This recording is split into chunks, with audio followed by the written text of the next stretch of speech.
I know that we're talking about adopting legal software, and obviously we're Hmm. seeing more and more firms through necessity now Yeah. kind of try to get caught up. But what do you think are the biggest and both sides of this, right? What are the biggest advantages, not advantagers, lawyers will see from adopting legal softwares for their firms now, and how far ahead do you think the firms who had already had them in place were at the start of all of this? That's a great question. So, I mean, I think that the biggest advantage to adopting software, whether it's now or you did it 3 years ago, is accountability. And I've been a huge champion of accountability for years with our work here at CasePeer. But it's even more important now that people are working from home. And I have clients that they never went home, or they went home for a week and now they're back. They've been back at the office with safety protocols in place. And then just as many people, they've completely changed the way that they operate and they're all at home. So I've seen the full spectrum happen across our client base.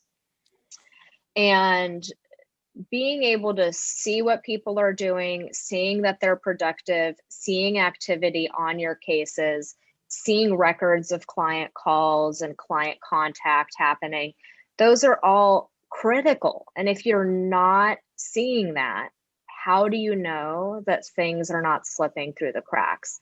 That's the same if you're sitting in an office, but I mean, even a bigger issue if you're not, because you can't get wind of things, right? You can't hear a painful conversation happening down the hall because something slipped through the cracks. And you might, as a manager or as a firm partner, you might not hear about it.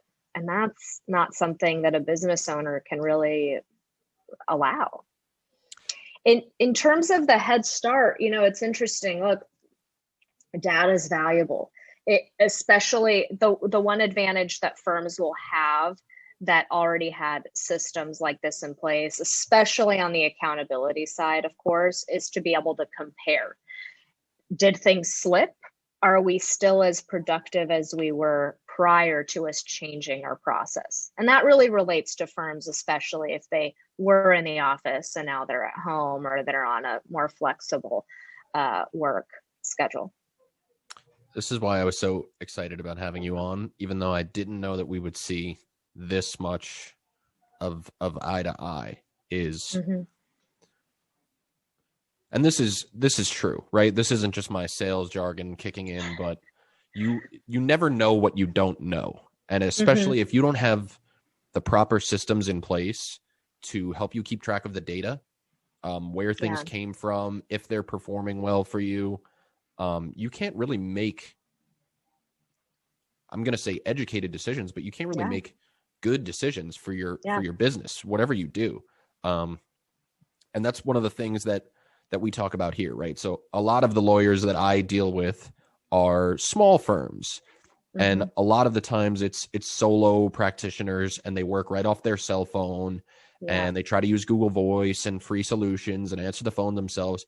And I commend you, the entrepreneurial spirit. You're out there, Mm-hmm. you're doing it yourself, you're making it happen. Um, but that comes with what we're talking about Mm-hmm. is I'm going to call it accountability, because you're right, it really is accountability, but it comes down to you don't know what you don't know, right? And we tell And people, go ahead. I was also just going to say, I'm so sorry to cut you off, but you can't scale that, right? It's not reproducible. And attorneys love to think they can hold everything in their heads, and they can hold an incredible amount of stuff in their head. But at the moment that you want to grow or bring someone on, or take a vacation or tune out for a day, the wheels fall off of the bus. And that's where services like yours come into place for sure. Yeah, so that's a whole that's a whole separate We wormhole. could do a whole podcast on that.